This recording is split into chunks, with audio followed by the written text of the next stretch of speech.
Swing it, boys, swing for the fence. Shove it, boys, make 'em miss. Some big league chew and a baseball souvenir. Come on, sing with me now.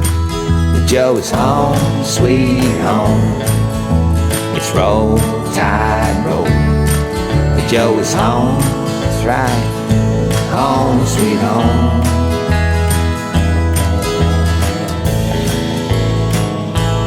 Hey, look, is that Roll Tide Willie over there? Blitz, Bama, Blitz. Welcome again to a second edition of Weekly Joe Extra. I'm Paul Graham. I'll be your host tonight. I'm here with our regular Roger Myers, manning down the Tuscaloosa office, and he's got reinforcements here tonight.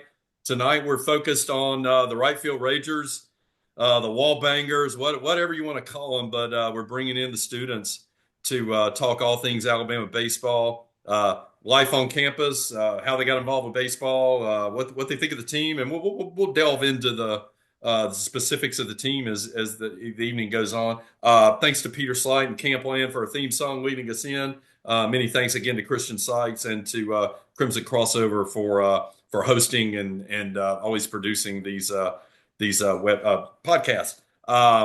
Extras, a new idea for us, and we just started last week. We had our first with Josh Rutledge. Happy birthday to Josh today, by the way. A week later, we should have should have done it on his birthday.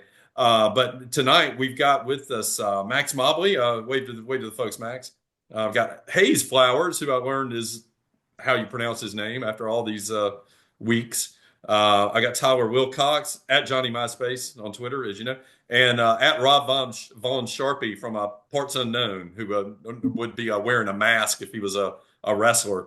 Let's go around the room. Max, why don't you start? Just tell the folks a little bit about yourself and where you're from and whatnot.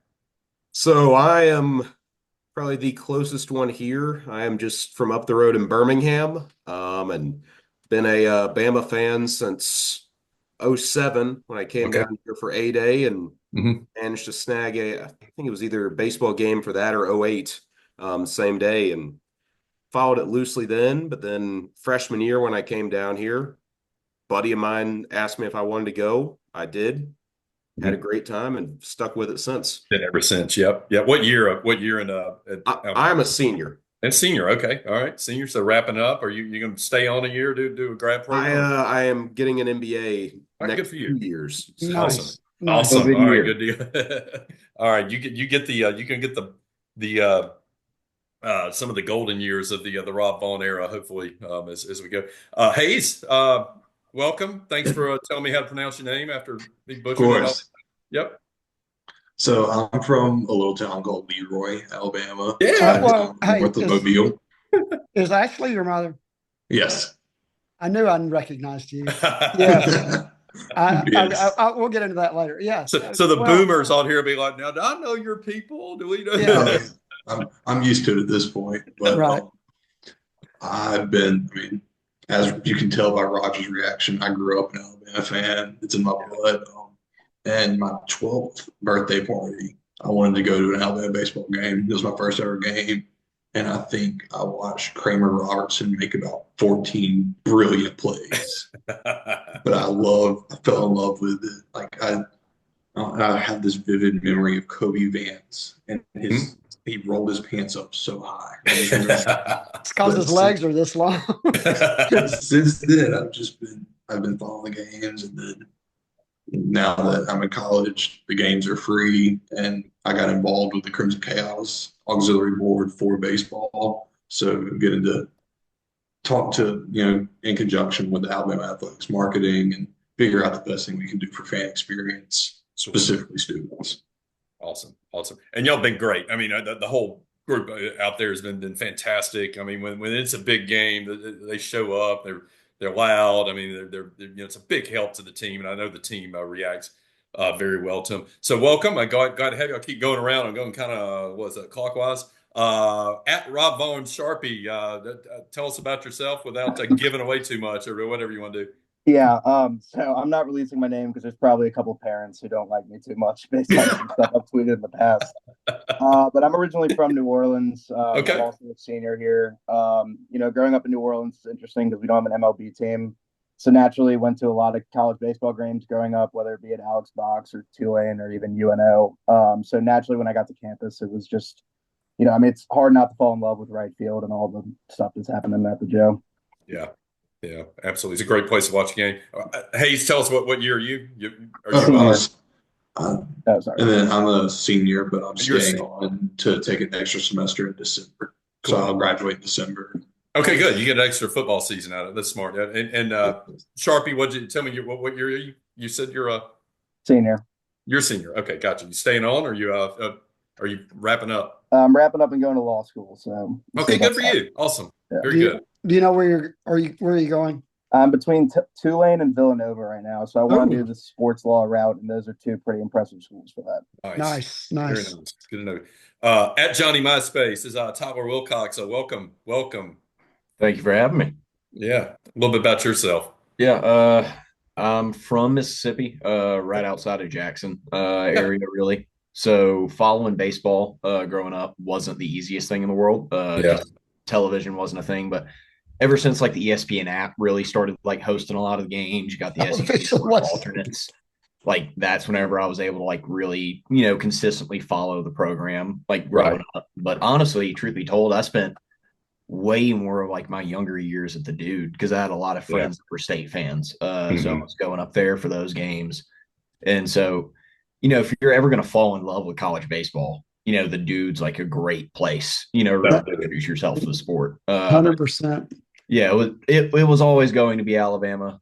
Being a Mississippi State baseball fan only was never in the cards. So don't get that twisted. Yeah. Yeah. What part of Jackson or outside Jackson? Over near the reservoir, like Flowood, Brandon. Flowood. Okay. Yeah. Yep. But Okay, I'm a junior. I'm a very old one. I'm 23, so Okay. I would work for a couple of years before getting into college. I'm not doing the Chad Baker Mazzara thing. I have real reasons here. Good for you. Interesting. I had a lot of family in Jackson. In fact, I'll see a bunch of them this weekend. I've got a wedding. I'm gonna miss Saturday's game. I'm gonna go down to Mobile for a wedding. I'm gonna get up early and go Saturday. And it's one of my cousins, but I'll see a lot of that family down there. But growing up, we used to go to Jackson in the summer, and the Double A team for the Mets was there. This is in the '80s, okay? Yeah, the Generals. Yeah, the Jackson Mets. They played at Smith Wills Stadium, which was, then later they built the park out, that the Braves played in for several years. I grew up seeing, Lee Mazzilli. I saw Darryl Strawberry hit 2 home runs in Double A one night, if you can believe. I mean, you guys probably go, "Who's Darryl Strawberry?" But we saw those guys. Dwight Gooden missed. He went from Single A, had such a good year, so you jumped to Triple A for a few, Well, I mean, he was in the and then big they league. moved him He was on in up. the big leagues at night. He was throwing no hitters at 19. Yeah, he never stopped in Jackson, but we saw a lot of the kind of that core of that Mets team in the '80s that ended up winning the World Series and being in the playoffs. So kind of repetitively playing Jackson. So I've got a lot of fond memories of Jackson coming up. Folks know us, so they get to hear more than they want to from us. But right out of the gate, tell me a little bit something. A couple of you guys brought this up about right field and how pivotal a part of our team right field is, and in fact, how the coaches have kind of integrated you guys into the game. Max or Tyler, one of you guys probably has this. So it started when Vaughn came in. I think did Jason Jackson, was he the first one who started doing it? I don't remember Jackson doing it down the stretch. Yeah. I think it started in 23. Yeah. Okay. Yeah. So in 24. Yeah. Yeah. So they started throwing, having whoever a right fielder would be for the day, which, this year has been pretty steady at Bryce. Yeah. Yes. Past, not so much. Yeah. But, yeah. It's Evan and Hamilton last year mostly. So. Yeah, but it's a lot easier with a single guy. But Vaughn has started signing baseballs and sending messages out to right field. Yeah. Saying it's Finetary bump day, Alcock bump day. me see. I've got a You call it Shove Day, like the Hayes does with the Twitter account. Shove Day. I think he mentioned drinking Jack Daniels once or twice with some of the balls. But or when it was real cold, he's like, we can, you can have some insulation out there.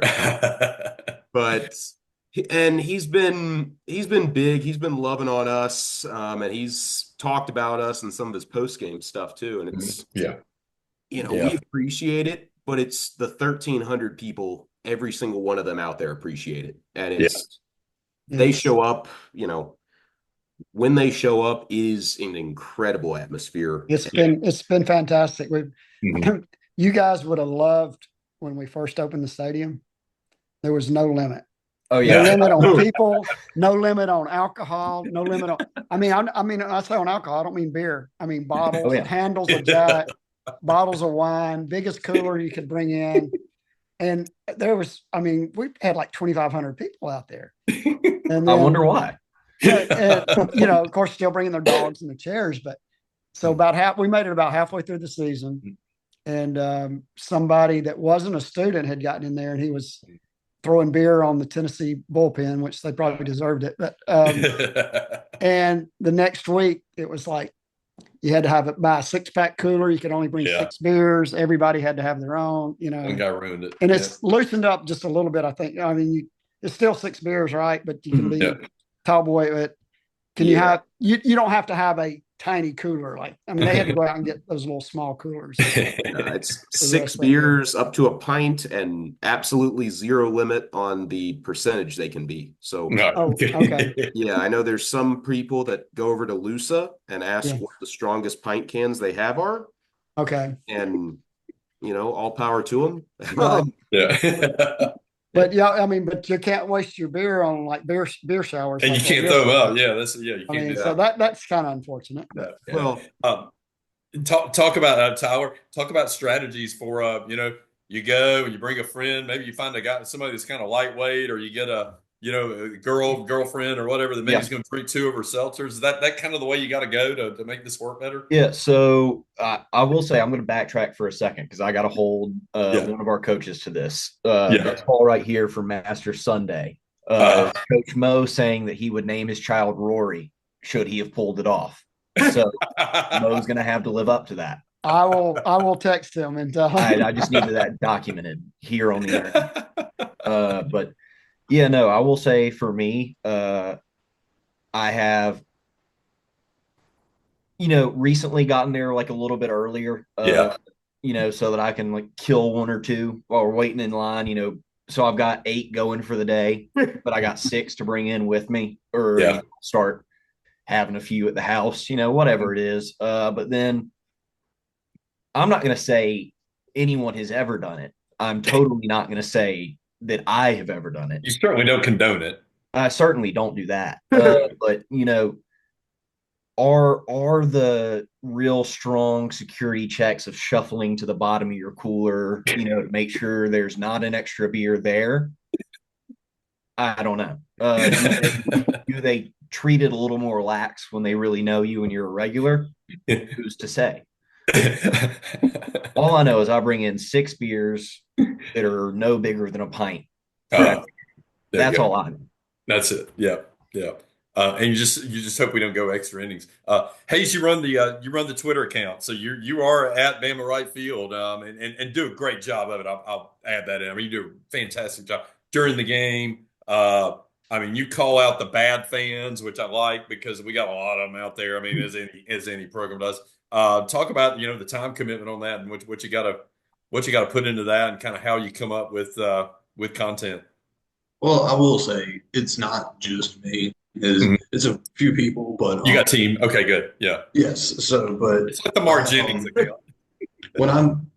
It's easier in away games. When I'm in home games, I don't want to tweet anything. I want to have my phone in my pocket. I want to be there. Yeah. But throughout the day, throughout the week, I don't remember why I started doing it. I think it was the 2nd or 3rd game of the season. I think it was the 2nd game because I think we were playing Auburn in basketball that day. And I wanted to do hey guys, today's a big day. It's Riley Quick Shut Day. And then I just kind of started the bit. and I was kept that going. But just a lot of times, because the things that go out from that account are things that are said in conversation in right field, because there are some fans in baseball, I mean, in right field, who really know baseball. And so I, I know the Bama right field account likes to emulate their intelligence. That's great. Yeah. Sharpie, you're a Louisiana guy, New Orleans guy. I mean, you grew up in LSU country.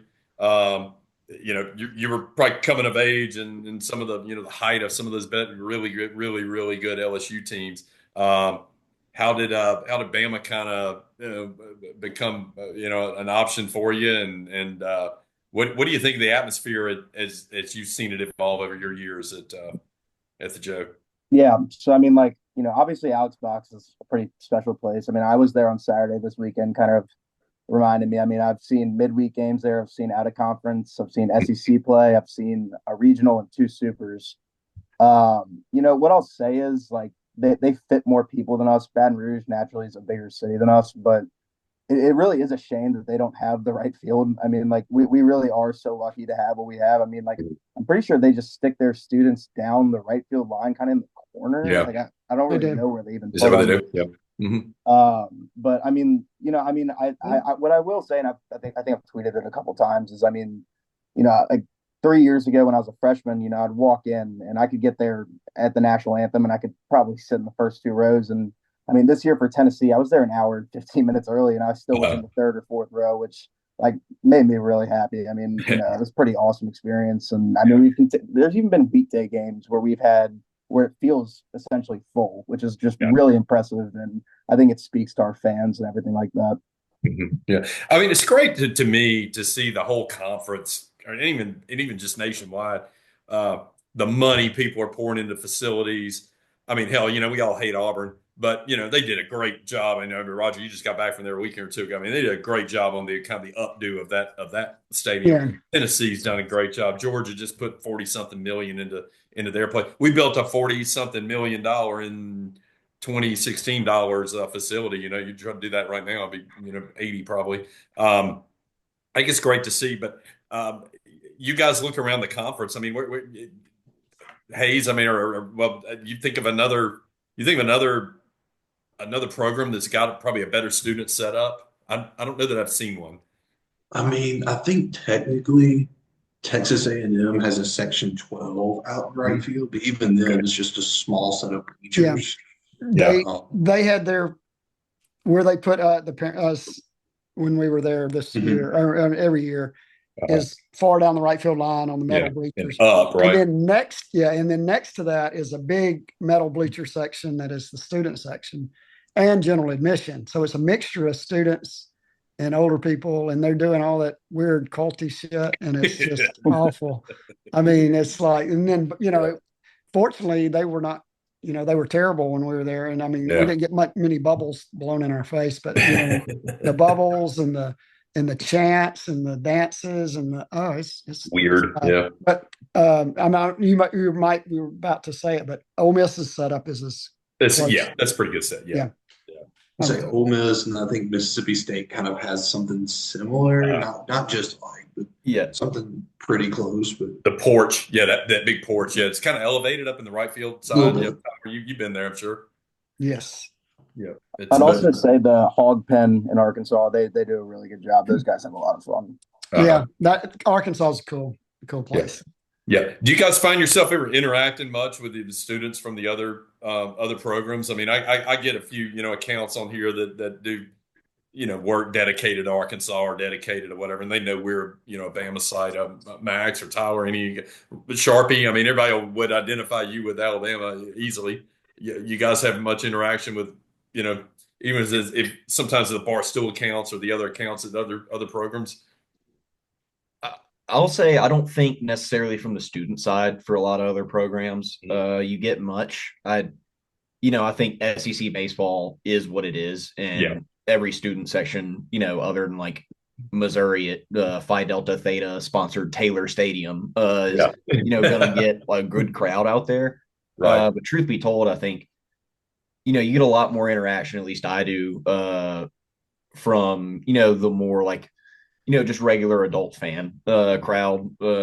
I don't go out of my way to seek problems with other fan bases on Twitter. At one point, I poked at Tennessee fans for having the need to reply to like every other team's posts.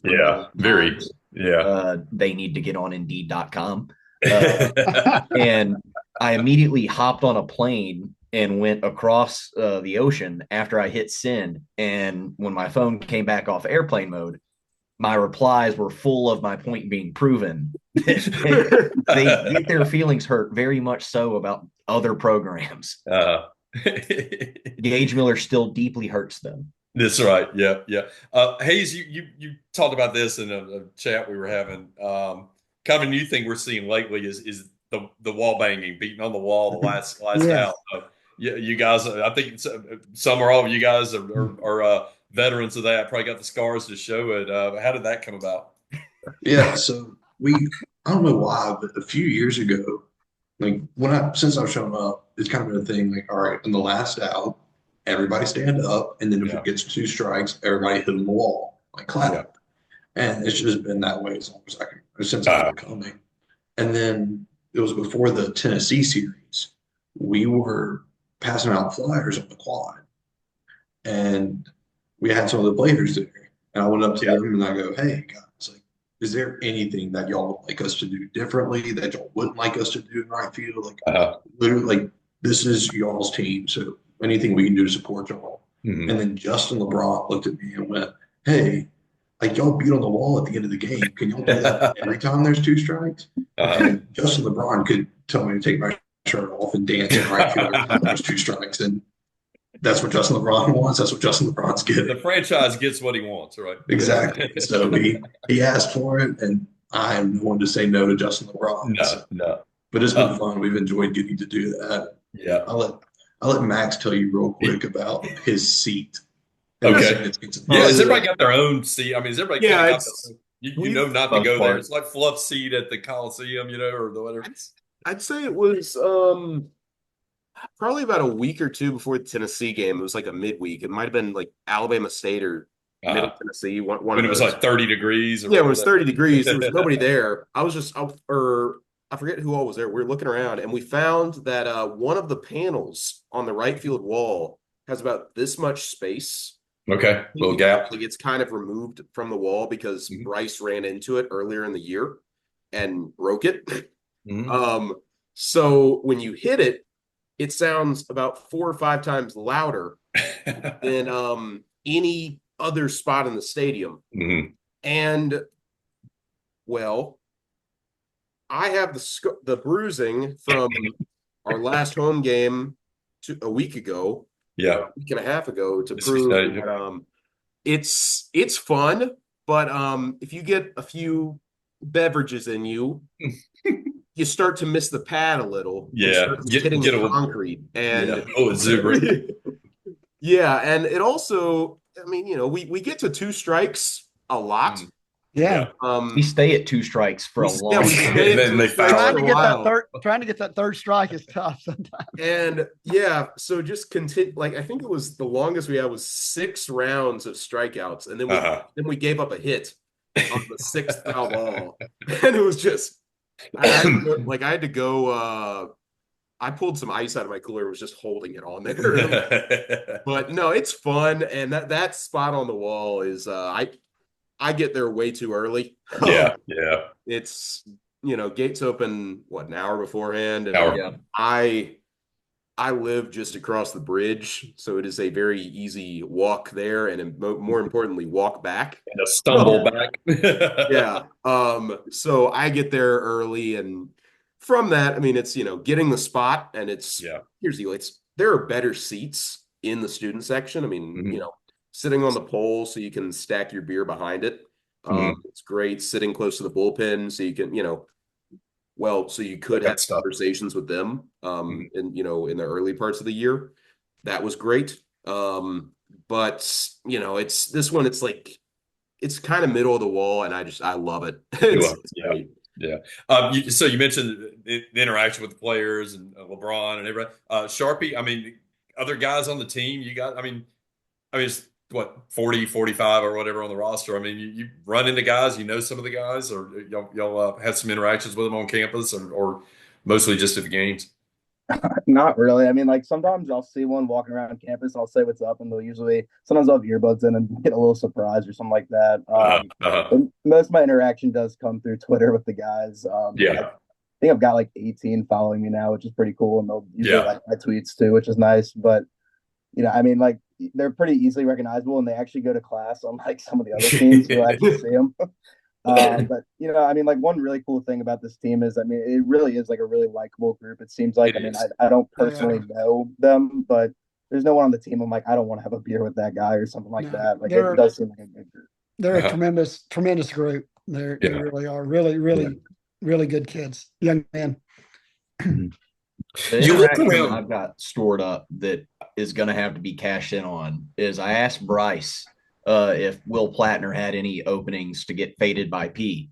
And if we are hosting a regional in Tuscaloosa, I am holding it to it. I am getting faded by Will Platner. So tell the listeners what that's all about. Oh, so Platt, I guess, is a team barber. I don't know if y'all like touched on it all He that is. much in like the main like weekly Joe. No, yeah. But he's got his own like Instagram account, Faded by P. And so it's funny whenever like you see like Bryce or you see like someone else like out there, they take the cap off for a second. It's like his hair is short and it's tight. It looks like it just got cut. And so you're just asking Bryce, like, did like Torres, I think it was in the last game. We were like, yeah, that he just got it chopped. We were like, JT, just go get faded by P. He's like, hell yeah. So did he peroxide up Richie? Did he do Richie's? He did not do that. I asked Richie and LeBron about that. They both had gold hair. Yeah, surely that wasn't a professional job. They it was not done by Platner though. Okay. Yeah. One of you guys, I think it was Max, mentioned the Sunday children at the game. So talk a little about the Sunday children. So this has gotten much bigger as of late, but it's every game you go to. Honestly, it started with jokes about the feral children of Hoover, and then yes. the SEC tournament. Tell them what. I mean, again, we got people listening. I grew up in Birmingham, and I grew up as one of the feral children. Exactly. And out in right field, just right of the foul pole, there's a huge grassy area at the Hoover at the Met, tournament, yeah. And basically, you have a bunch of Birmingham, South suburban area families that want to go to the game because it's a great event. I love the event. And they bring their kids, and for a lot of the kids, they play baseball or they just don't really want to sit. So they just start congregating down the right and left field lines. And they're there all day, all day, sunburnt, full of it. It's because they keep getting, Cokes and Sprites, and they're just out of their minds. And every now and then a foul ball rolls down there, and the right fielder will toss it up, and you will see a mosh pit. It's great. And we started, noticing it's like, hey, all the kids are here, do something with that. And we had Jason Jackson's kid out in right field last year. I think that was how we first started. Is we were yelling at one of the right fielders, and we're like, hey, he's got a question. Don't even remember what the question was, but he's just like, you suck. Tyler said that. Yeah, no, it was great. But no, it was great. And then lately, the last home game we had, we convinced Mississippi State's right fielder to sign an autograph for a kid. Okay, cool. On a ball. He did. Then we told all the children that he was giving balls and signing autographs. Then Tyler had probably the best idea out of any of us, and I'll let him cover this one. Yeah. So all of these kids, we just keep, bringing them over, like, go tell your friends he's signing these autographs, right? Well, then the home plate umpire in that game on Sunday, he ended up, having to leave the game. Right. They ended up finishing the game with a 3. Right. Well, during the delay, whenever the state went back to their dugout, we went back to ours. Well, I gathered all of these children and I pulled a dollar bill out of my wallet. And I was like, if y'all go down there to their dugout and you continue to ask Stallman to sign your autographs, I will give you this dollar. And so this flood of children just runs down the concourse to the state dugout. And then about like 20 seconds into it, like the actual like stadium security like usher in that section has to like go corral him. He's like, no, go back to where you came.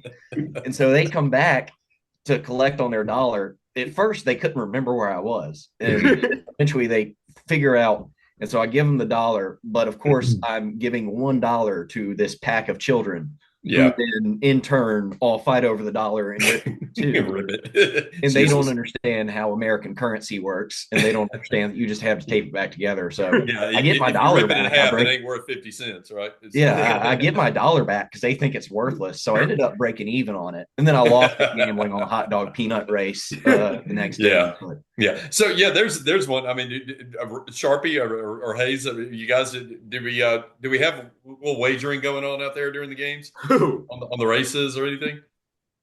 Yeah, I'm down $4 on the season from betting peanut on we only bet $1. We're not degenerates. Yeah. We have learned the consequences from others of wagering at times. Exactly. I'll tell you about some of my basketball wagering when I was there 35 years ago. But but it's only $1, and it's me and Max. And Max always has hot dog. I always have peanut. Okay. I think it's a bit of a scam because it's the Ziegler hot dog peanut race. Yeah. I think there's an inside job there, but I'm down, I think, $4 on the season. Sharpie, you gamble out there? You got friendly wagers going on, or? Yeah, we used to do a pretty funny one where if we were sitting in the front row, we would look around and we'd try to pick who would say like the least funny thing to the opposing right fielder over the game. It was always a clear freshman who was not 21, who was probably from New Jersey, wearing a chain and a backwards hat. But yeah, those used to be pretty fun to do. Yeah, that's fun. I wish they would still let you put the Ks up. A few years ago, that when you got 3Ks and had 3Ks up, somebody lost their shit, and like maybe you should let you start doing it at 4, maybe, or just right. Yeah. I mean, it was like every stadium in the country does this. Yeah. And they got called out. I mean, they called out there and said, take that down. Like, well, maybe he'll get a strikeout right here and it won't matter. You just have to stay up for like 6 innings, right? Right. Yeah. So, all right. So the ball hit foul down the line that the right fielder retrieves. I mean, is there some kind of etiquette about, do you beg for the ball or you let the kids get it? Is there, occasionally I mean, obviously there's etiquette on the home run ball by the opposing team, but the foul balls, do the kids get priority, Tyler? So the kids do get priority, but it's a trap. So if the right fielder does not give it to a child, he's a jackass for not giving it to the kid, right? Yeah, right. But if he does give it to the kid, why do you like these kids so much, man? Look, were you on the Epstein flight list? Like, is that what's going on? And so it's a lose-lose. He doesn't know it. But I will say the Southern Miss right fielder probably pulled off one of the greatest bits any opposing right fielder has done. He's definitely number one in opposing right fielder power rankings for this one. It was late in that game. Southern Miss had just made a pitching change, and those kids that are on like not in the actual right field section, but that little berm like next to right field, they'll drop a ball like 4 times a game. It's Bryce's favorite part about playing right field. He looks like he's like really pissed when he has to go get that thing. He got to walks over there and gets it. No, he tells us all the time how much he loves it. But Southern Miss's right fielder during this break. So what had happened right before it was Snell had just missed a homer, just hooked it foul of the pole, but it landed in like our side of right field. Well, the kids run over to try and get it, but one of the right Ragers gets to it first. Okay. So they're begging the kid for the ball. Well, the kids are begging him for the ball. And he's like, okay, fine. Dekes him out, does a fake toss, walks back. So now we've got a war going on between the feral children and the Ragers. And then the children end up dropping their ball at the end of the game. Well, coming out of this pitching change, Southern misses right fielder. We keep shouting at him, "That's our ball." And he, to his credit, had the cojones to look this child dead in the eye, point at him like he's giving him the ball, and then toss it back into the student section. And that I've never seen a child throw a tantrum of that magnitude. I'm sure I will whenever I have kids of my own someday, but Yeah. You will. God, that was an incredible moment in history. Yeah. Have you seen, I mean, of the right fielders? I mean, obviously you do your research on them, you figure out, the world's an open book these days. I mean, I can probably go search you guys' Instagram accounts and whatever else you got, and I can tell you, more than anyone would want to know. Um, is anyone in particular responsible for that? I mean, for doing that? I mean, is somebody got to go do the research? Y'all got a system here so we kind of know who we're dealing with in right field every week? It's a lot of split. For a lot of the midweeks, it's me because, well, admittedly, every night, Monday classes are slow. Right. I get a bit of time to dig on guys, and also we play, a lot of the midweeks are local schools and have guys from Birmingham, and I have friends that went to a lot of high schools in Birmingham and can get past private accounts. And so it's, the weekends is kind of a lot more shared, but the midweeks it's a little more a little more. Okay. Yeah. Do y'all do the ask them the one, like right hand one, left hand, right hand, all those kind of things? That one's pretty popular. Yeah. Yeah. I've seen that a lot. Have you had anybody? I mean, talk about your favorite opposing right field. I mean, obviously the Southern Miss guy. Have you had a favorite over the years? In just any of y'all that? Braden Montgomery definitely stands out. He was. They were kicking our ass that weekend, so of course he had no worries in the world. Right. But he was a pleasure to be around. I'm from the same neck of the woods as him, so I'd already known him, like coming up, playing a little bit of baseball, like around the same area, running around with the same people. But he's a great sure. Yeah. He's a heck of a good guy. Really liked him. So like you're talking about the A&M series last year, and if you remember, I think the game got rained out on Thursday, and so they played a doubleheader Friday, right? And then we played one Saturday. Is that how it went? Yeah, and we beat them Saturday. They swept us Friday, and then we played one Saturday because the weather was going to be horrible. And I can remember at the end of that game, walking down, we were kind of walking around by the dugout or whatever, and I saw and we pulled out that third game, to salvage one, and he's walking up, and Rocco, our friend Rocco, that you guys probably know that sits with, was like, "Hey, Braden, you gonna be playing with us next year?" And I was like, "Hell no, he ain't, Rocco. He's about to get about $8 million." I'll say the funniest thing with Braden was whenever we were in the process of that doubleheader just getting shelled. After we had a big lead and it turned on dime. But someone had asked him like if there were like any teams he didn't want to play for, and it was the A's and the White Sox. And he got drafted by the Red Sox. And as soon as he got traded to the White Sox, I started just laughing hysterically when I read it. Sharpie, you got a favorite or one you've had a favorite or a least favorite even out there? What one was pretty funny was last year opening day. I can't remember who we played, but there was Manhattan. The hated Jaspers of Manhattan. Yeah, the hated Jaspers, and they had a right fielder who was a freshman, I believe. I think it was on Friday, but it might have been Saturday. And I remember we found his mom's name, and his mom was at the game, and she came over to us and was like, "How do you know this name? How do you know my name?" Welcome to 2024, Mom. Yeah. But for the most part, it's pretty fun and pretty funny out there. Yeah. Do you find after the weekend, you go follow the guy on on Twitter or on Insta or whatever, you kind of ever interact with any of them? Yeah, once or twice. There's two guys I followed on LinkedIn randomly. We found information about them through LinkedIn. We were screaming about their summer internship. And so then I was like, I gotta connect with this guy. I'll tell them about our guy.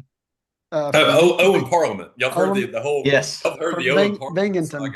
Ben Watson, he talked about because Hunter had been being on the podcast with the basketball season going on. Yeah, Owen Parliament was with the Binghamton team that came up, and interestingly enough, of course, we swept them as one of the first 4 series of the season, probably in 20. God, Roger, when was that? 22, maybe. Yeah, I think it's 22. Yeah, 22.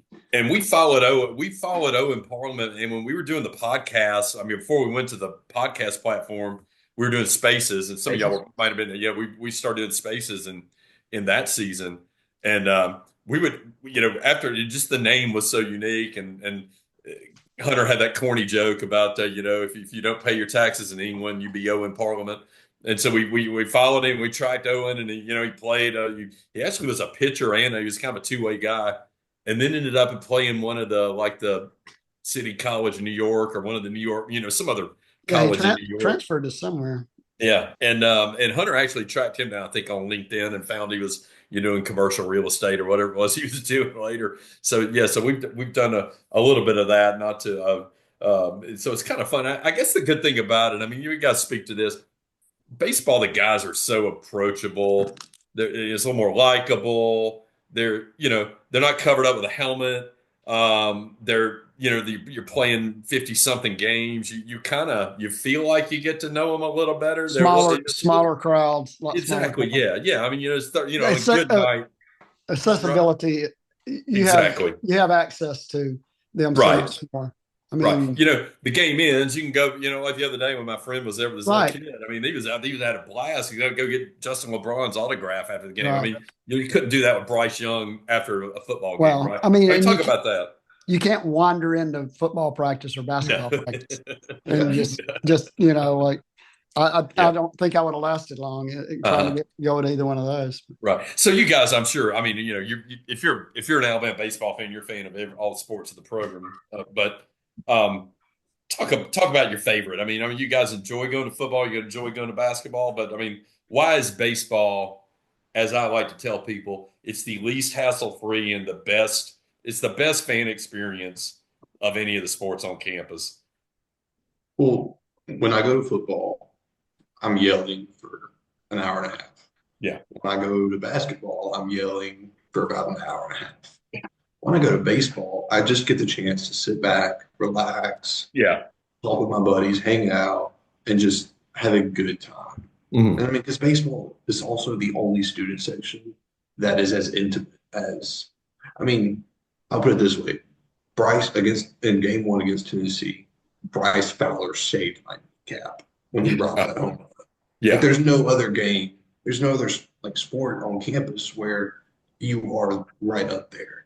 Like basketball, we got 5 rows of the white chairbacks. Football, obviously, just baseball is the only one where you are king in Europe. Yeah, right.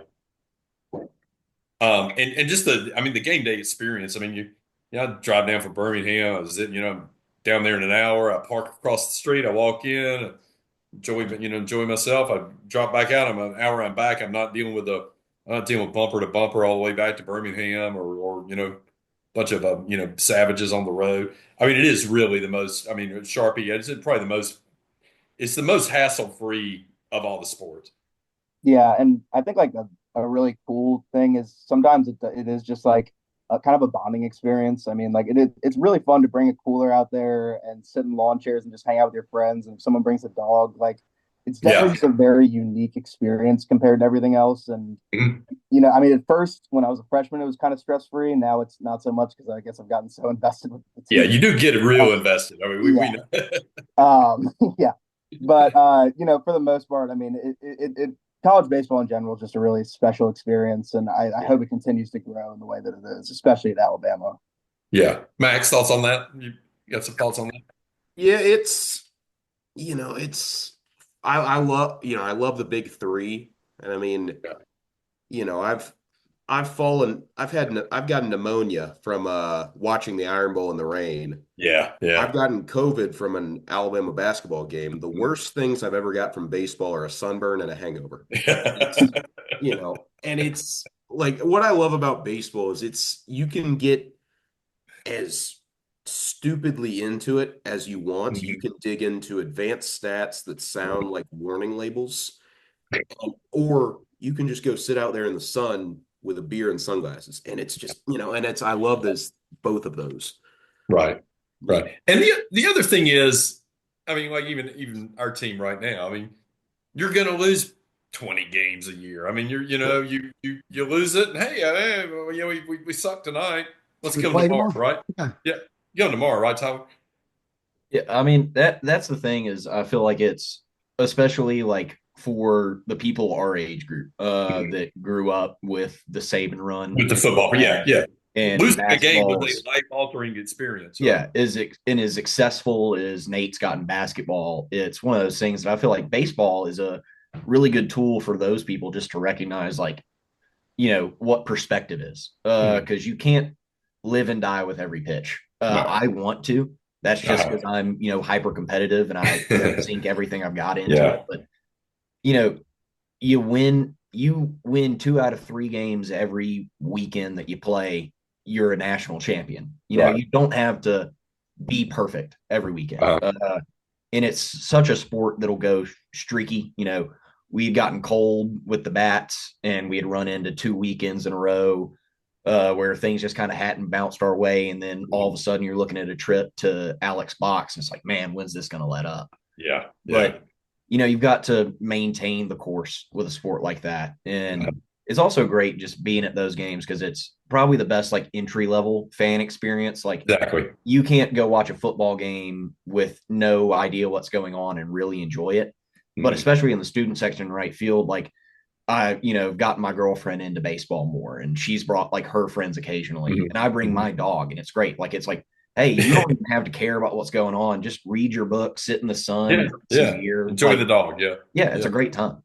Yeah, that's great.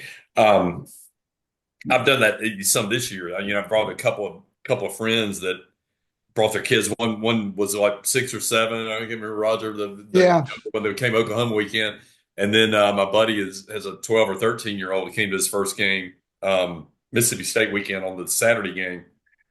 I had a blast. I mean, he was all about it. He was keeping the book and everything, and he got he go like, "You ever met Justin LeBron?" I was like, "Yeah."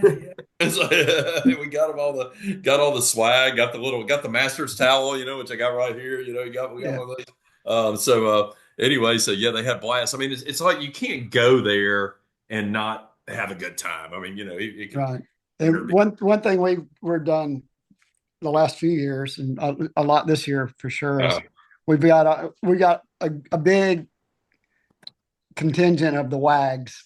Wives and girlfriends. Wives and girlfriends, yep. That sit with us. And we got one wife and the rest are girlfriends. Finiterry's actually married, his wife.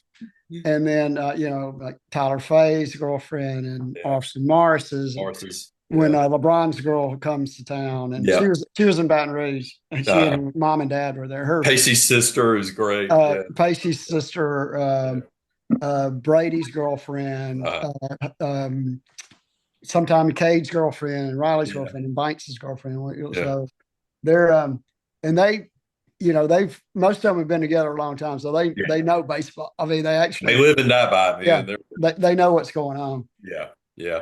Talk about that. So I mean, you mentioned like that kind of casual fan shows up. You ever just brought anyone at random, brought a friend, and just and they kind of got them hooked on it?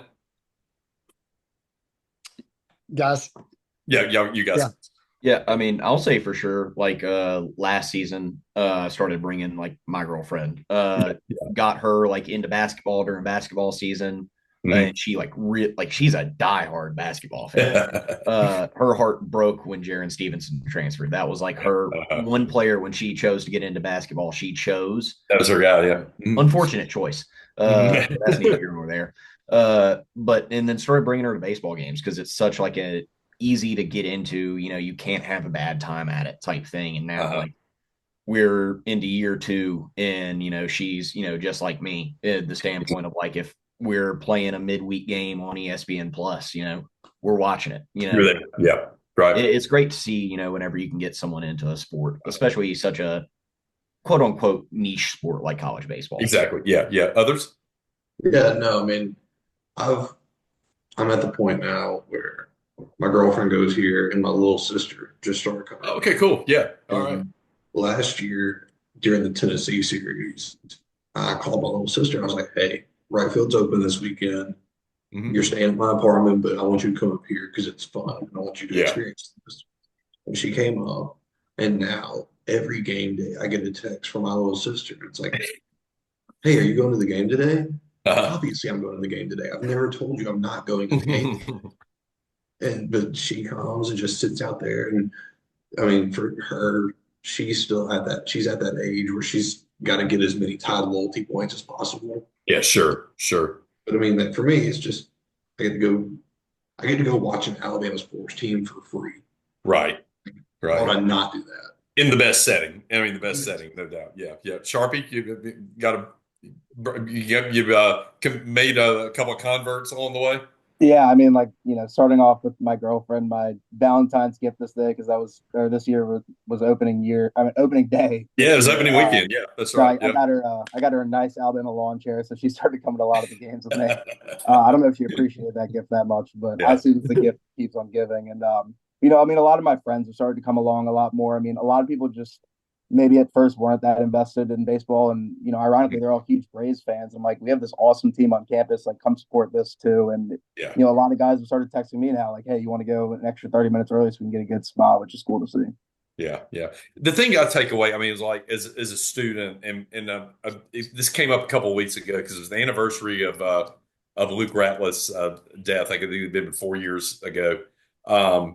And somebody, I think it was, oh, I know it was Michael Southern from the basketball Yes. Yeah. account had tweeted something about it, and I thought about it, and I was like, I mean, and I've said this before, but Luke was like a baseball guy. I mean, He really would always was. tweet out that stupid little Tiger Woods tweet with the Braves baseball cap. Um, Huge Braves fan, but I mean, and I didn't, I'm older guy. I didn't know Luke as well, but I mean, I see Luke in the home plate club because he'd always have a pass to come down the home plate club before the games, and that's right. Roger, give him one, and he knew who had a tab up there, and he put his Budweiser's on our tab, which was fine. It was perfectly fine. But it was always like there might be a basketball game going on later in the day, but Luke would be down there relaxing because he said, man, these basketball games are work for me. It's like, I mean, they're work, and I can, here I can come and enjoy myself and have a good time. And you guys know, I mean, it's with chaos. I mean, that is a lot of work. I mean, you got to show them, you got to put the shirts on the seats, and you got to make sure the pizzas get to the right people. And I mean, but you just show up and you just have a good time, just hanging out, even if it was with a bunch of 50-year-old guys that, were buying him beers because we respected what he did and he enjoyed it. But he said it's just the way baseball is. I mean, it's just a relaxing, He would, yeah, time. he would if he went out to the outfield, he would sit there for a couple innings and then he'd just wander in. And whether I had an extra ticket for him or not, he just came on That's in. it. I Yeah, mean, no he one's just gonna came say in, anything. sat, and then he'd go get it, go to the bar and put his drinks on Hojo's tab or Kent's or whoever, and then he'd come out and sit by me for a couple innings. He said, "All right, I got to Yeah. go back out there," and Uh-huh. just being around him was just such a It's joy. joy. Yeah. I mean, Yeah. it's just such a sad thing. Yeah, it is. Hey, talk a little bit about, I mean, there have been some very memorable games out there.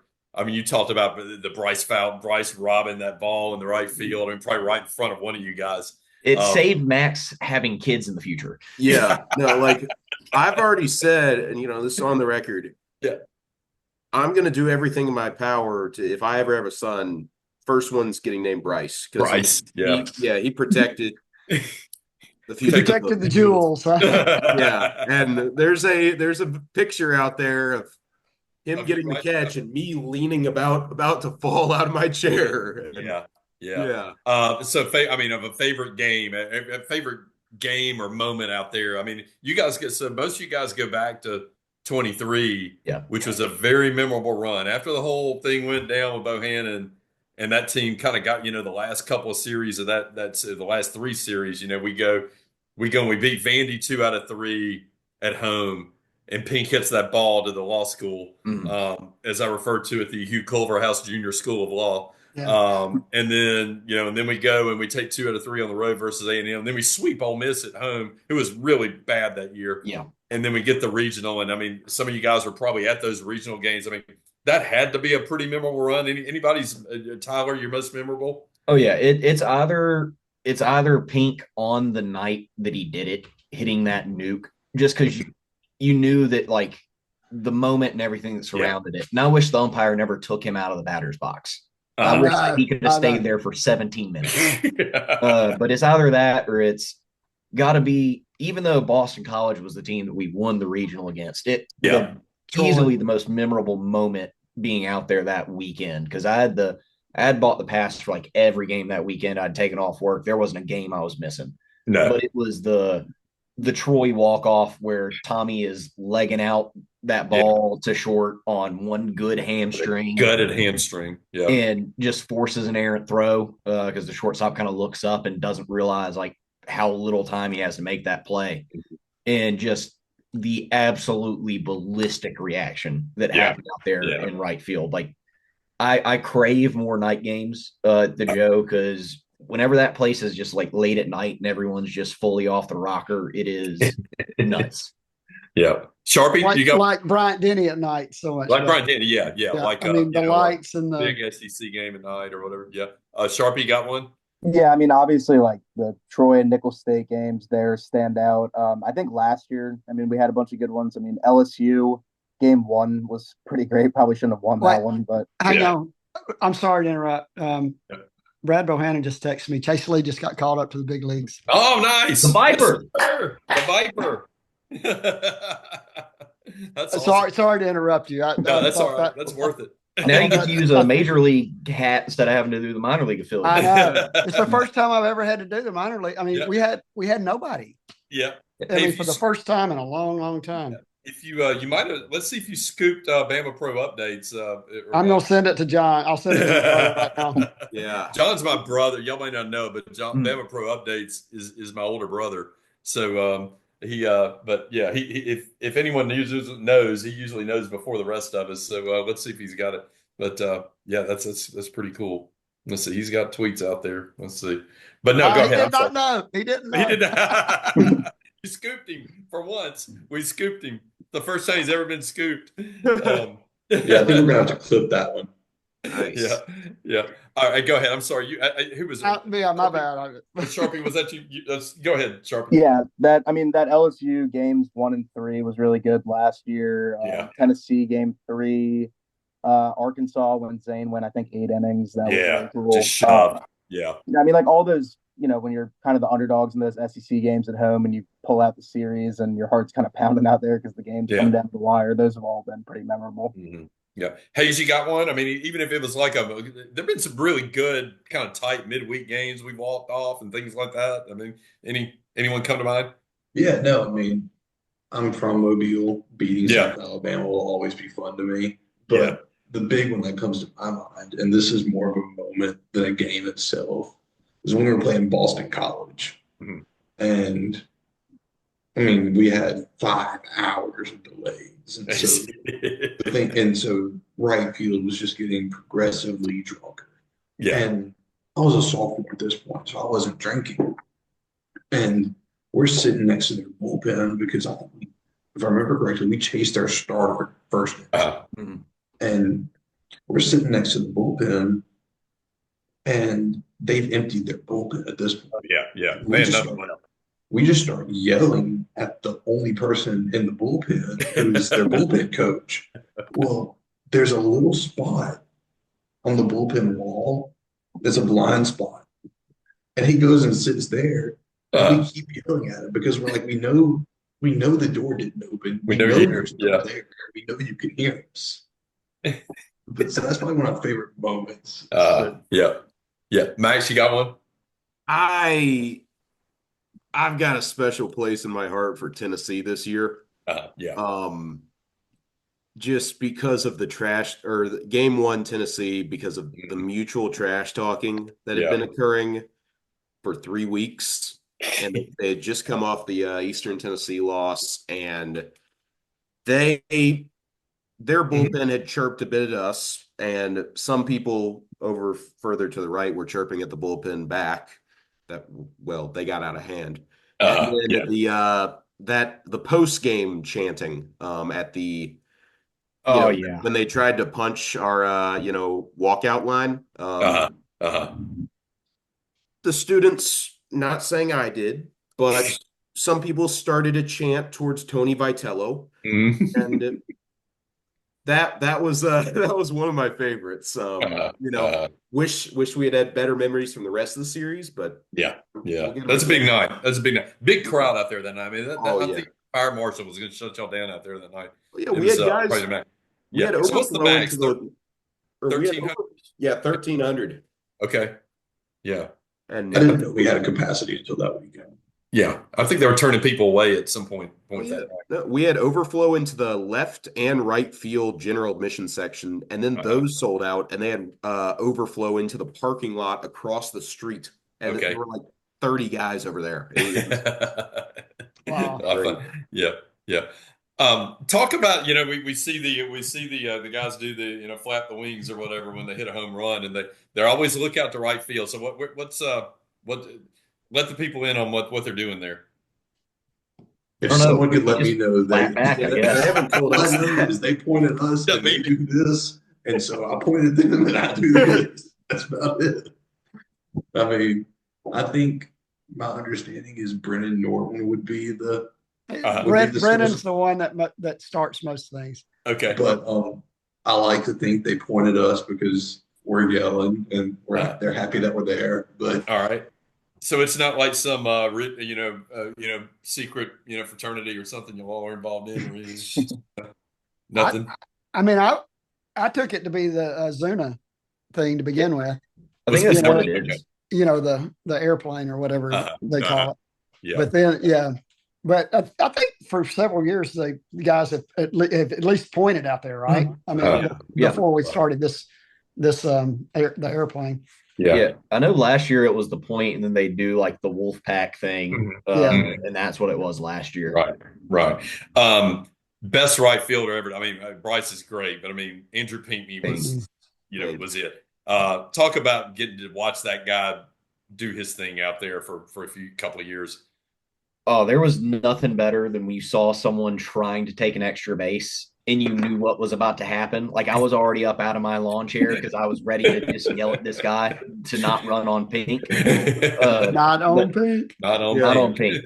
But it was incredible to watch him work. And then even during that 23 season, whenever for a little bit while Rose was hurt and we had Seidel manning right, he was a very underrated right field addition. He really was. He was fun to chop it up with. But yeah, Pink was just incredible to watch him work. Yeah. When Pink would just start gearing up to make a run on the throw, it was you could feel right field kind of leaning almost onto the field, and it was I almost fell over the wall multiple times for those throws, and it was just it was electric.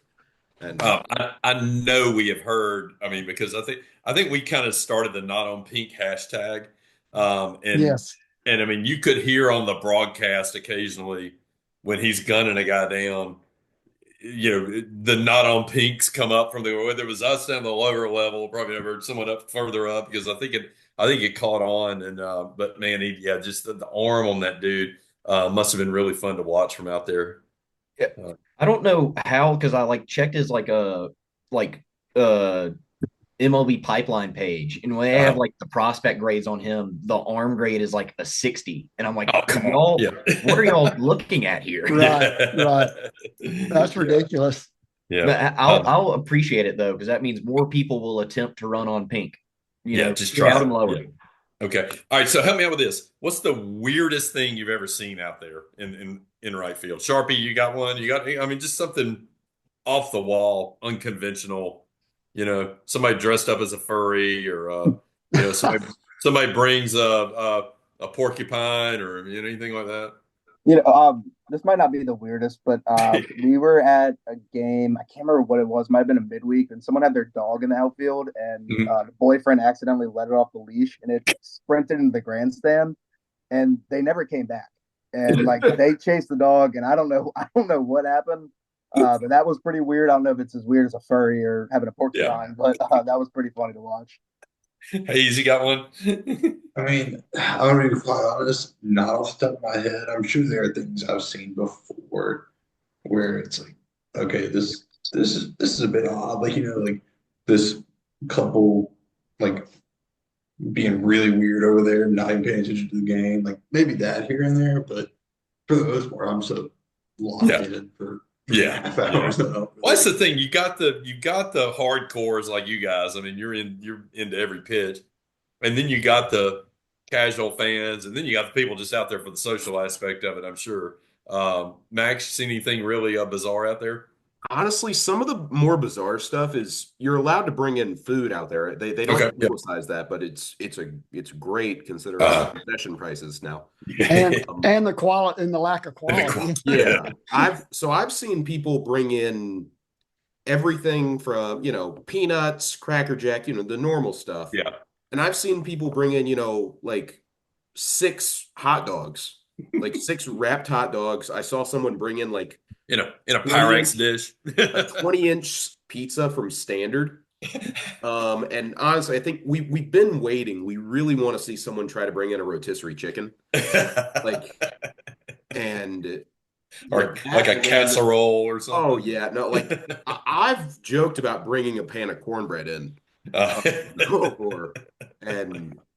no, that, and then the chairs people bring. Oh yeah. I've seen a couch before. I don't know how they got it through security. It was like, I think it was last year, it was a midweek last year. Saw a couch in the outfield, and then metal folding chairs, and I've seen people bring office chairs. It's like the most comfortable thing, but yeah. Let's see. Did I get you on that, Tyler? Tyler, you bring your dog. You got a great looking dog, by the way. Yeah, I bring the big fella. He's just down here next to me right now. Let's see if I can get my dog up here. Let me get him to say hello. Let's see. Here he is. He's right here. Come here. Hey, buddy. Come here, boy. No, I bring him out there. He's great. Occasionally, if another dog like gets close to him, he gets a little upset about it. But no, the weirdest thing for sure I've ever seen, and I don't think it was necessarily weird as much as it was just like, holy shit, this happened, was at a game last year. I can't remember which one exactly, but someone's dog had slipped their leash and like jumped onto the field and caused a delay. That's happened before in the past too. But yeah, I remember when that dog jumped on the field last year. I got my boy Navy here, but I think my background kind of messes with it. So, he's been sleeping down there and didn't even notice. But the dogs. So they're cool dogs. I mean, you got a great dog. What's the best looking dog? Have you seen a dog fight, or have you seen a dog? Just besides the dogs breaking loose, or a little coolest dog you've seen out there, maybe? There's I forget the name of them, but there's one that legitimately looks like a horse. Like it comes like a Great Dane or we saw a Great Dane in a sweater once. Yeah, like it was. I think it was this year for the Alabama State game, the 30-degree game, and there were 13 people and a Great Dane there. It was like, You got to be hardcore to sit through that. I didn't come down for that. Roger was there for the whole thing, but I did not brave that. So I'm pretty sure that's what it said on the baseball. It was bad. Pretty sure the baseball was like, you got to love it to be here right now. Yeah, that's right. Yeah. All right. So I'm like 55 years old. I mean, I'll admit it. Roger's, a little bit older than that. All right. If we want to get it, I want to go sit out right field. I don't want to do it one of those weekends where they just let anybody in. Can I fake ID my way down to being like a 23-year-old? What's the quality of fake IDs these days, Sharpie? They're pretty good, but what I will say is they've kind of gotten a little lenient with security, like actually in the game. And I noticed during some of the sorority parents weekend, people were bringing their parents into right field, and they would sit with them the whole time. So you might not even need to go through the Chinese fake ID process. I think you might be able to just walk out there with us. Yeah, I mean, like even when we hit capacity, in Tennessee, we probably could have squeezed in another 200. Yeah. Like, so it's any time it's as long as you're wearing Bama gear, you don't have an issue with it. So actually on that vein, found out the hard way that technically right field is general admission. Yeah, exactly. Yeah, it's not the student, like it's where the students sit, but it's not only students, because we were there for the Tennessee series and it was a Sunday game, so rubber match, we're all kind of fired up. And I see two burnt. I see two that gaudy orange, two chairs of that color, and they're wearing Tennessee jerseys. And me and Parker go up to them like, "Hey, can we see your act card?" And this dude's like, "Come on, Parker, like don't do this." And Parker's like, "We're not kidding. Like, let us see your act card, or you're about to get out of the section." Yeah. And then we went to go grab security because like, this is the student section. They can't sit here. They're not students. And then the security's like, well, they can. And so that was one of those, you get them to leave Avoiding and conflict. you hear them and just yelling. Yeah. I vote we do a Freaky Friday game where we switch places with y'all. We'll go to the home plate. Hey, I'm all about Y'all it. come Yeah. out we'll, to right we'll field. leave a chair and a cooler back there, and y'all just Yeah. give us the meal passes, and just leave the tab open. Fair trade. You know? Hey, They can do that. I'm not doing that, but the other. I'd be all about it for a night or whatever, as long as I had a hotel room to stay in that night while I was down there. Yeah, so Sharpie, any chance I can get in out there? You think the security or people in the yellow coats are listeners of the podcast and would recognize me? Paul, I think you're famous around the stadium. I think you could walk right in. I think they have a throne ready for you. They've been waiting. So maybe we can do it. Yeah. My dog here is great, but I mean, it's like when he gets around another dog, it's like all hell breaks loose. You know how they are. I mean, yours is probably great and used to it all, but some of those they've had the bark in the park or whatever. Of course, they did bark in the park this year when it was freezing cold. I don't think it was a hit at all, which was kind of weird. This is the weekend to do that. It was midweek. Wasn't it a midweek? Yeah, it was midweek. Was it a midweek? Okay, yeah. It's like the kids are running bases on Tuesday night. Yeah. Instead of Sunday. Well, I mean, it's not me kids, and they got to go to school the next morning. And it's even now, it's like by the time the game's over, it's cold. It's been cool anyway. Plus, like you said, they're having to go to school the next morning for the most part. Yeah. So and they're just sending them down there by themselves. They said no parents can even go. Trust us. We'll take care of your kids. Yeah. Right. All right, so the team in general. Okay, we're 9-9. We're on into the SEC schedule. We talked about it on the podcast tonight. It's kind of like, look, 5 teams ahead of us have played Missouri. Missouri's 0-18. Tough year. I mean, I hate it for them, but 5 teams ahead of us have beaten them. Now we're coming up. We haven't played them yet, so we get a weekend where the expectation is you go and you sweep them. We've talked too about regional hosts. I mean, God, we want to host a regional. It gets so much fun, that whole regional deal. Sharpie, what do you think of the team's prospects of kind of over under wins and losses? I mean, you think we can get to what's 15.5 over under for wins? Yeah, I mean, we can get there. I mean, a sweep this weekend is, I get it's SEC ball, but I mean, if you've watched Missouri, they're not an SEC team. I mean, if they were wearing University of Central Arkansas jerseys, like I would believe it. I mean, they got that kid. I've only watched him play like 3 times, but like Lovich or something. He's pretty good. He bats in the middle of their lineup. I think he's batting like 370 or so. But their pitching's not great. But I mean, you look at the rest of the schedule. I mean, we're at Vanderbilt next weekend. They're playing good baseball right now. Yeah. And then Swept Georgia. Yeah, Georgia at home, and they're also playing really good baseball. It's really impressive what Wes Johnson's done out there. And then you finish at Florida, and they might not be the strongest team this year, but I mean, you don't want to travel down there ever. Never. It'll be tough to get there, and we still got another midweek with Troy. So I mean, this remaining schedule is tough, but what's really good is I have faith in this team that we'll start playing our best baseball really here in May and early June, and I think that's what we'll see. And I'm hoping we take 3 of these next 4 series. Yeah, we talked about it when we recorded earlier tonight. The team's only batting like 239 or 230. I can't remember, it's 237 or 9 in conference, which is down like 40, 50 points from a year ago. So it's not the hitting team we thought it might be, but as the pitching's done enough. Tyler, are you surprised we're 9-9 hitting 239? I mean, it could have been worse, right? I think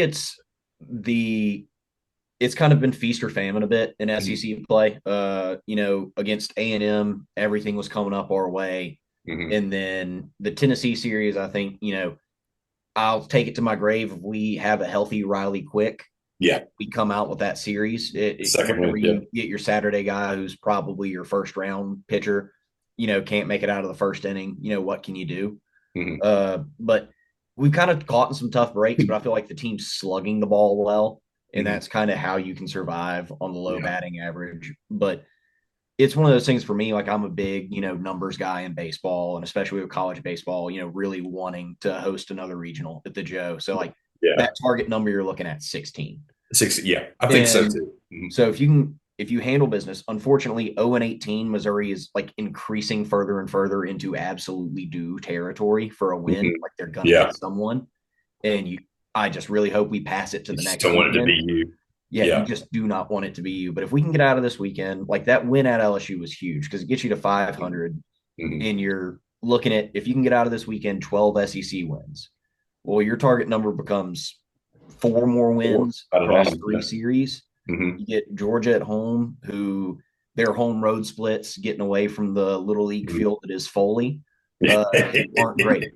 Vandy, I know they just swept Georgia, but Vandy's bats, kind of comparable to us so far this season, like in conference play, haven't, there's nothing in their offensive approach that really strikes the fear of God in you. No. And I feel like we have the depth of arms to match up with them, but Vandy is so brutally tough to play in Nashville. But then the real wild card, in my opinion, is going to be what's Florida look like the next 2 or 3 weekends. Yeah. Because if they get beaten to a pulp the next 2 or 3 weekends, they're firmly out of the picture to get into the tournament. Okay, maybe get Florida to roll over and die, and you're not worried about them. Yeah, like Ole Miss 2 years ago. Yeah, but if they're sitting there on the bubble, they're coming into that weekend with 10 conference wins. They've got an AD on the committee. That makes you really nervous heading into Florida. Yeah, so exactly. That's the real trick. I've got confidence in this group. I think we're getting healthy at the right time. Plattner's going to be soon to coming back, and I think guys are going to be rolling. I think we just caught our skid that everyone's going to catch in SEC play right in the middle. And if you're going to have it somewhere, have it there. You get a weekend against Missouri to build your confidence and just power through the rest of the way. No, good point. Good points all the way around. Max, if we're going to get to 16, I mean, again, this weekend, let's say it's a given you sweep this weekend because we're not going to accept anything less. To get 4 of those last 9 or 5 of those last 9, who do you think of the guys that are really struggling right now? It's been Norton, it's been Torres, it's been Neal's come around a little bit. I mean, Hodo's been struggling. Who's got to, maybe more than one, who's got to come around and give us a spark from the bottom of that lineup? I mean, I think it's got to be Norton. I have been arguing with people about him for the last 2 weeks, for better or worse. And he's shown that spark over the weekend and midweek last week. Yeah. We don't really have anyone else we can plug in at second right now. We've tried, but they're just not there yet. And I think we need Ford there. And I think, we tried Staten at second, and I think Staten, he's struggled lately, but injuries got to be hurting him from a defensive standpoint too. I don't know. I wouldn't hate seeing Staten in the field to give Torres a little bit of a break instead of DH, but I think if Norton gets going and takes some of the pressure off, with how Torres is swinging the bat, I mean, he's just missing these breaking stuff, and I think it'll come. And that last swing against LSU where he laced it into the corner, that was sweet. And he's to me, he's got to hit the fastball because they've got his number on these breaking balls. And he's, they seem to locate him up on the fastball. He's not catching up. Then they locate him down on the breaking balls, and he's just swinging over the top of it. So it feels like to me, if he could get his timing off on the fastballs, it's going to be a little better outcome. Hayes, from the pitching standpoint, you've seen it now. We kind of shifted the rotation around a little bit. You like what we've done there, and you think of anything, any of those 3 guys now kind of going on the weekend that you think is going to be our workhorse? Yeah, I mean, it's easy to say Quick is going to be our guy that we can sit out there and say, hey, go get 5 at third. Like, just go out there and do that. But I mean, Zane went out there and he shoved the other day. It's awesome. The only bad pitch he gave up was a Bear Jones home run that I swear he hit like a foot off. Like the ball was only a foot off the ground. Like that should never go out. He hit it with one hand basically too. Yeah, flicked his left wrist basically. Yeah. That's one of those you just tip your cap. But yeah, having Zane Adams, as I know Zane Adams, the freshman that came in and shut down Arkansas. Yeah. Zane Adams, if he can be here, I tweeted this out from the account the other day. Like, we have not lost a consecutive Adams quick start yet. Like, we've not lost both of those games yet. Oh yeah, yeah. We've won one, and so I think having a good quick and then the Zane that we all know and love is key to getting to that 16 number. Yeah, no doubt. A lot of ball left to play, but I mean, you can really kind of get well this week. That's what we talked about earlier tonight. If you get well through these next four, and then you kind of get in a point, Sharpie, where you're not playing the midweek games as much. I mean, you got 3 more midweek slots, but you're only playing one game, and that's the Troy game. But we hit a meat grinder after Missouri, right? We go Georgia, we go Troy, we go Vandy. I think I did this reverse. Maybe it's Vandy first. You got a 7-game stretch there, probably as difficult as most anyone in the conference. But how do you get through that, and how do you get through that and win 4 of those or 5 of those? Yeah, like I said, you want to be playing good baseball at this time. What it looks like to me is a lot of these guys aren't necessarily putting together bad at bats.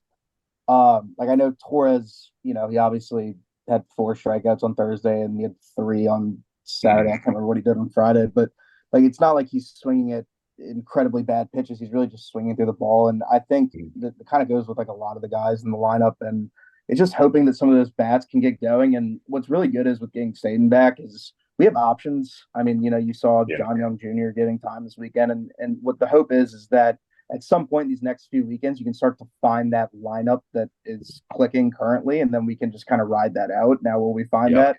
I don't know. It could be different every single day. It could be different based on the pitching matchups. But, I do have faith that this team will see that in this upcoming, 2 or 3 weeks where we'll figure out those lineups and what we like.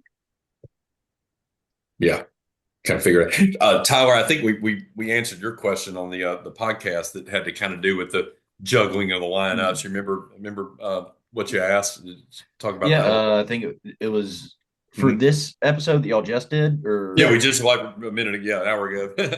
Yeah. Let me look back up my question. My iPad just locked up on me, so let me pull it up on my. But it had to do, I think, with the it had to do a lot with the. Mine was about the salvaging the series and how important that absolutely. was for us. Why don't you answer that? So here's your question: within the context of feeling the pressure coming off 2 series losses that felt winnable, and he's talking about the Auburn and then Mississippi State at home. And staring down the barrel of a sweep, is it safe to call the Game 3 win at LSU the most important of the season so far? So what were your thoughts on that? Yeah, I feel like it is within the context of everything, because you turn around, you lose that game, you're sitting at 8-10. Granted, you have Missouri coming up to get yourself, above water, and you're back above 500 after a sweep there, but you're feeling the pressure that you really have to sweep Missouri at that point. Exactly. You're also feeling the pressure of we cannot be the team that doesn't sweep Missouri. And you're praying that you get things right in that game. But by salvaging that Saturday game, especially with Zane Adams on the bump, who's, shown himself to be a big game pitcher. Yes. Arkansas his freshman year, Tennessee this year, LSU game this year.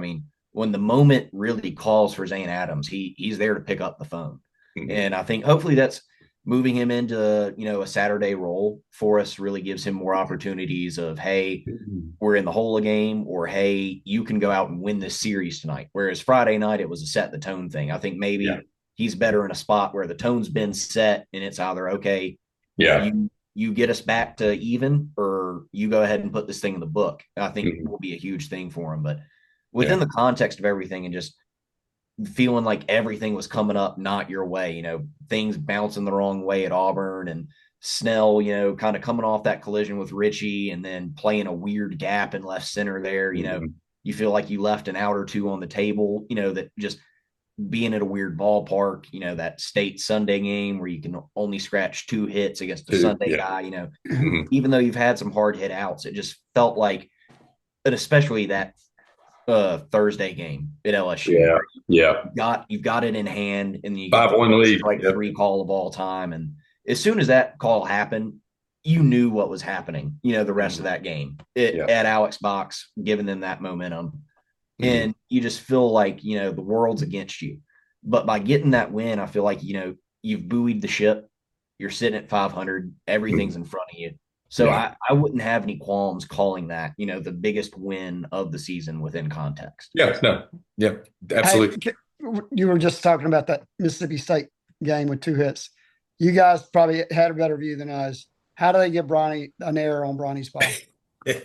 Yeah, I think it's because that's a triple. Yeah, it hit the right fielder's bare hand, not his left hand. And it was a tricky play against the wall. Yeah, I definitely wouldn't have scored in there, especially with some of the things that we've scored in the ballpark this year. Exactly. That was one of the more questionable errors. We raised some heck about that, and they actually messaged Paul and explained that they couldn't see anything, they couldn't see it good, and then the replay they didn't have good replay, so they just went with an error. It's like this is your superstar. You're at home. Yeah. I mean, if our testimony from right field is worth anything in reversing this decision, can we Armando Galarraga this thing? Can we? Yeah, that's right. Retroactively. Yeah, that's right. Which we talked about at length on the Alex Avila broadcast, by the way. Max, you had a question about you pitched the idea of an opener for Zane that we you didn't get a lot of buyers on the panel on our post, but talk to me about what you think of the kind of the bullpen approach on Thursdays or Fridays as we've been doing. You like it or you don't? I like it. I think, and honestly, it's given guys, time to prove that they can be the guy. And I think Vinatieri has stepped up incredibly well. And I early in the season was the biggest, JT Blackwood truther there was. That, might not have been the best opinion, but it was early in the season. And it's just, I don't like bullpen games, but for a guy who has just been, we just struggle in the first inning every we have had, it feels like maybe 4 or 5 clean top of firsts, which not many. it's so just, it's a gut punch to have right field ready to jump, and then it's just we're down 3-0. And it's happened a lot. It happened a lot even in the pre-conference games. We were thinking when we mentioned on the podcast earlier that Tyler Fay is probably going to be the answer, and he's going to start getting stretched out a little bit and stand him out. 4 or 5 innings. I mean, his two starts have been really good. Very solid. And he's night and day starter to reliever. Right. It's just a better role for him. We need Cape Cod T-Fay. Right. Yeah, that's right. Yeah. He threw a lot in. We talked about he threw a lot of innings down there. He threw all the way into August, frankly. Hayes, you're the one who asked the question about shifting the lineup and the rotations more this year. We have seen a lot of that. We've seen a lot more of that than maybe, last year. Now, the team was hitting 289, 285, 290 in the conference. When you're hitting 230 something, you're going to have guys way down, and you got to make some moves. But what are your thoughts on that? You asked us. What are your thoughts? Well, I just remember it was like last year. We're sitting here and I don't remember exactly, but it was like, all right, this guy's had 3 or 4 bad weeks. We got to something has to change, and then nothing would change, and it's all until we hit that point where with Hess, and he came out and shoved in the second half. Twice. Hit a point where all right, dude, you're awesome, but you can't be our Friday night guy Yeah. the way you're pitching right now. Yeah. And so he took up that Saturday role and excelled it. And Ferrone did a good job with it. Friday, like those are the times I can think of with us adjusting. And this year, it seems like we're much more willing to all right, well, like we love Bobby, but he's been a little inconsistent. So let's try pay. Let's let Bobby in the midweek so that way we'll have him for postseason, and then he won't have to get ready because he'll be ready. But like we're more willing to. All right, hey, today let's go JYJ. Like let's get him some better looks. And I kind of wish we would have done that earlier in the season. Yeah. We were beating these 12-3.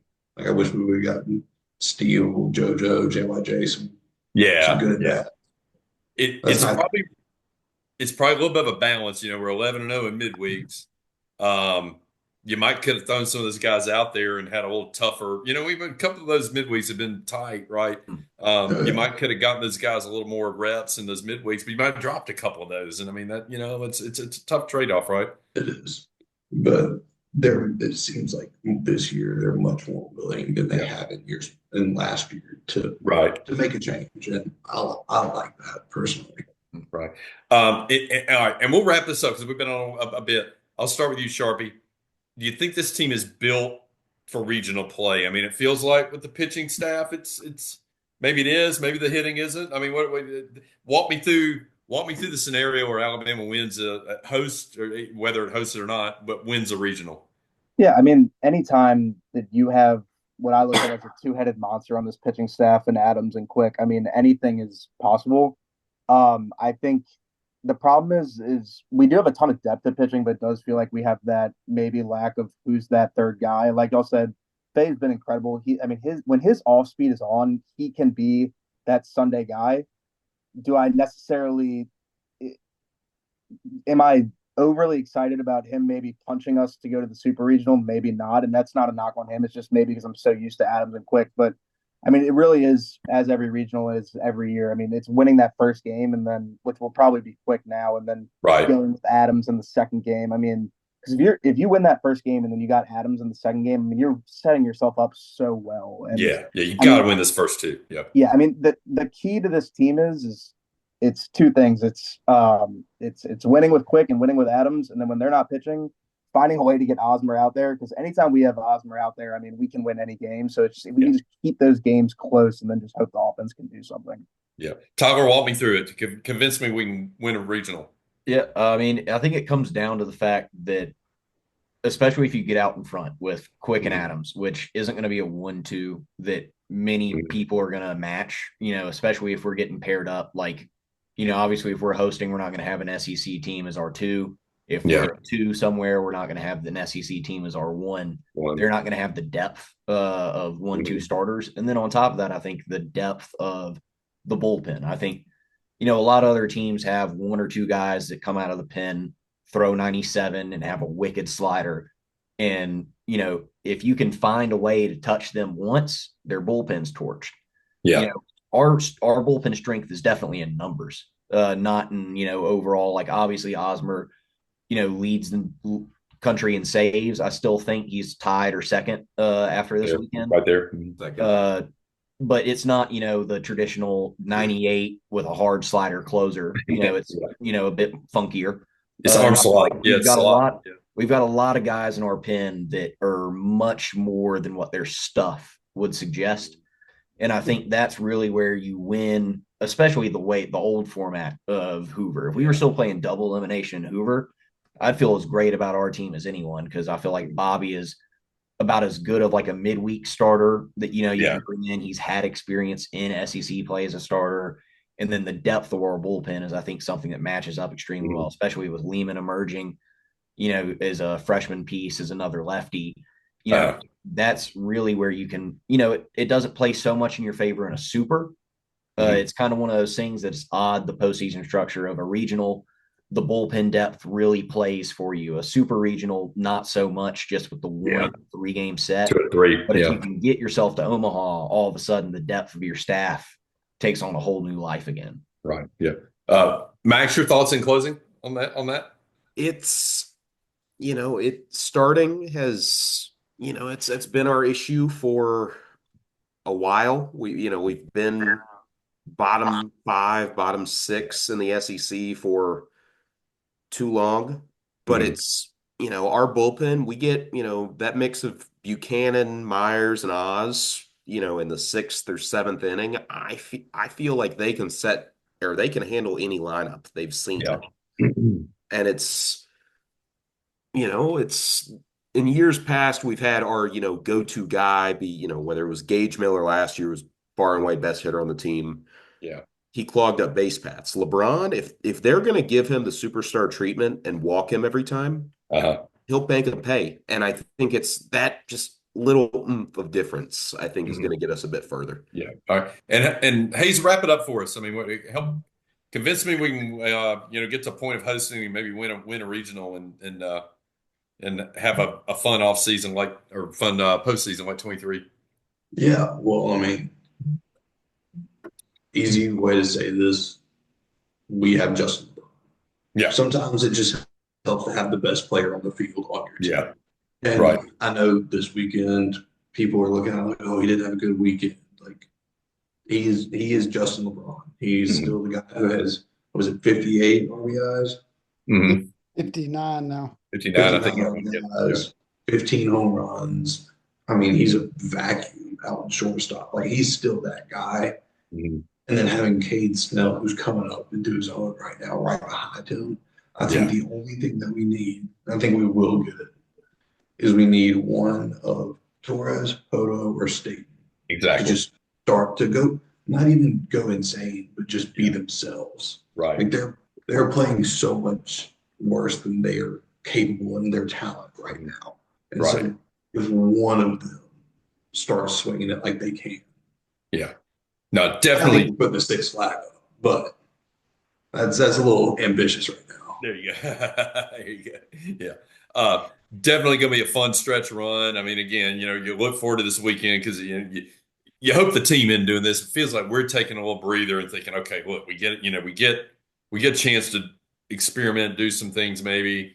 If you can get through this weekend unscathed, then you've got a 9-game stretch, and it's like, hey, if you're worth it, if you can earn it, it's in front of you, right? I mean, you can go 6-3 in those. You can go 6-3 in those 9, and you're pretty solid. You can go 5-4 in those 9, you're in pretty good shape. You go 4-5, you're still right there, kind of on the fringe. But it's all a matter of how you play in those close games and how you wrap it up. So we're looking forward to a strong finish of the season, guys. It's been a blast. Love to swap places with you sometimes, or come join you out there, and we'll now that we're all in contact, we'll be glad to do that at some point. Really appreciate all y'all do, because there are a lot of folks filling up those 1,300-ish seats out there, but you guys are very active in promoting the team. I think you're great ambassadors of the program.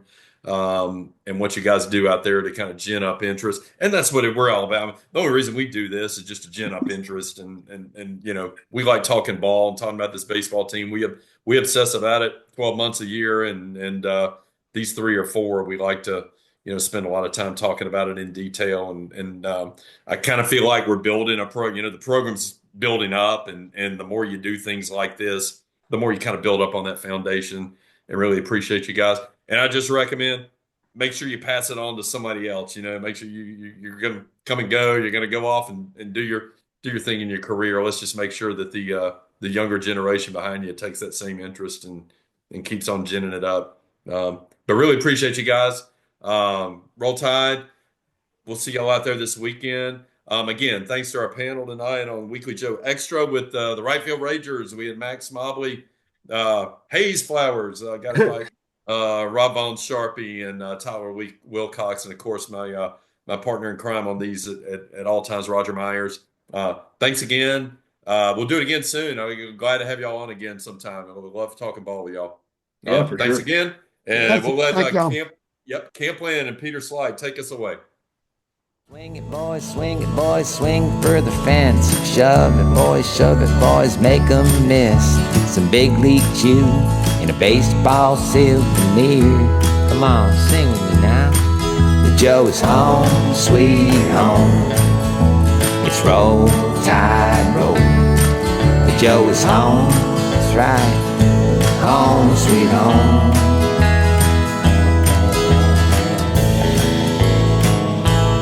Hey, look, is that Roll Tide Willie over there?